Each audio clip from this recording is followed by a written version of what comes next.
Hello दोस्तों, आप सभी का मेरे चैनल पे स्वागत है। आज हम सीखेंगे कि ब्याज कैसे निकाला जाता है। मान लेते हैं आप कुछ रुपया बैंक से जाते हैं, उधार लेते हैं, आपके पास पैसा नहीं है, तो उस बैंक को आप कैसे उधार देंगे, इसके बारे में हम सीखेंगे कि कैसे उधार को देते हैं और कैसे उधार को हम चुकाते हैं। ठीक है, तो सबसे पहले हम क्वेश्चन देंगे कि राम बैंक से 400 रुपये उधार लेता है। मान लीजिए राम के पास पैसा की आवश्यकता है, उसके पास पैसा नहीं है, तो कहाँ गया बेचारा, बैंक गया है। बैंक गया तो वहाँ से उसने क्या किया कि 400 रुपया उधार लेता है। कितने वर्ष के लिए? 4 वर्ष के लिए। तथा वार्षिक दर कितना था? 4%। वार्षिक दर कितना था? 4% था उसका वार्षिक था। ठीक है, तो उसको तो पता नहीं है,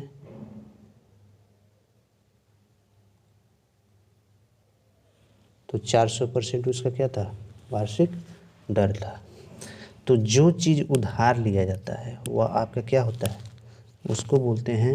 अगर मान लेते हैं आप किसी से कितना पैसा उधार लेकर आते हैं, तो वो आपका हो गया मूलधन।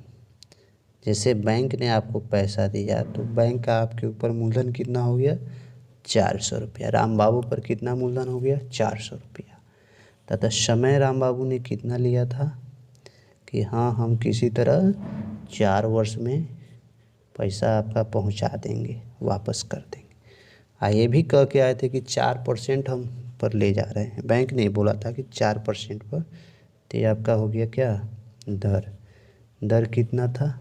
4%। यह हो गया। ठीक है, सबसे पहले क्वेश्चन से हम प्राप्त करते हैं कि क्या क्या चीज़ दिया गया है, क्या चीज़ नहीं दिया गया है।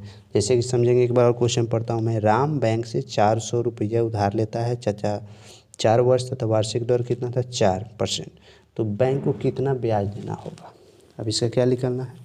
ब्याज निकालना है कि बेचारा को ब्याज जो है बैंक को कितना देना पड़ेगा, इस चीज़ को निकालना है। ठीक है, तो ब्याज बराबर क्या होता है?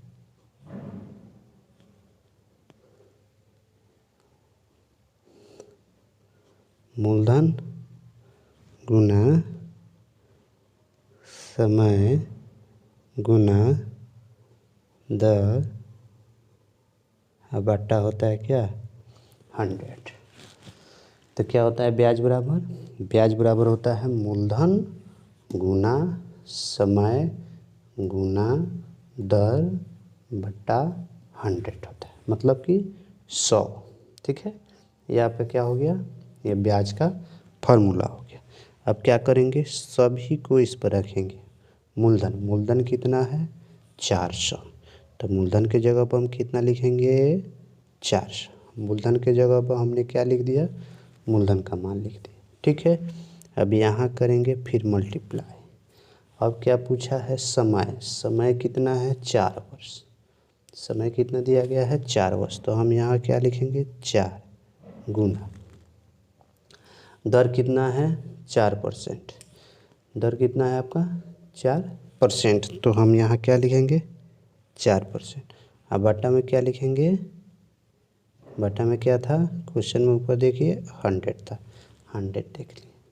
अब हमको देखना है कि अब इसको कैसे कटाया जाए, ऊपर वाला को नीचे वाला से कैसे कटाते हैं, इसको हम सबसे पहले देखते हैं। तो सबसे पहले देखने के लिए हमें क्या करना पड़ेगा, यहाँ हम देखेंगे कि नीचे में 2 जीरो है। इस 2 जीरो से इस 2 जीरो को काट दिए, इस 2 जीरो से इस 2 जीरो को काट दिए। अब कोई चीज़ है जो नीचे से कटने वाला है? नहीं कटने वाला। एक से तो सारी संख्याएं ही कटती है, तो एक को तो लेके हम चलते नहीं, एक को छोड़ देते हैं। जब नहीं कटने वाला है तो हम क्या करेंगे? 4 गुना 4 गुना 4 लिख दिए। ठीक है, यही ना था? 4 गुना 4 गुना 4 लिख दिए। अब क्या करेंगे, इसको हम मल्टीप्लाई कर लेंगे, गुना कर लेंगे। जैसे कि 4 चौका 16, 16 चौका 64। तो 64 जो है आ गया। तो इसका मतलब ये हुआ कि 64 रुपया जो है आपको ब्याज देना पड़ेगा बैंक को। ठीक है, बैंक को कितना ब्याज देना पड़ेगा? 64 रुपया। ठीक है। उसके बाद जो है अगर मान लेते हैं इसमें तो नहीं, तो नेक्स्ट वीडियो में हम बनाएंगे कि अमाउंट, जैसे कि मिश्र धन कितना देना पड़ेगा। तो मिश्र धन बराबर होता है मूलधन प्लस ब्याज। मूलधन में ब्याज जोड़ के जब हम देते हैं तो उसको मिश्र धन बोलते हैं। हमको यहाँ पर सिर्फ ब्याज निकालना था। जो लोग चैनल पर नए हैं, चैनल को सब्सक्राइब नहीं किए हैं, कृपया चैनल को सब्सक्राइब करें, लाइक करें, शेयर करें। Thank you.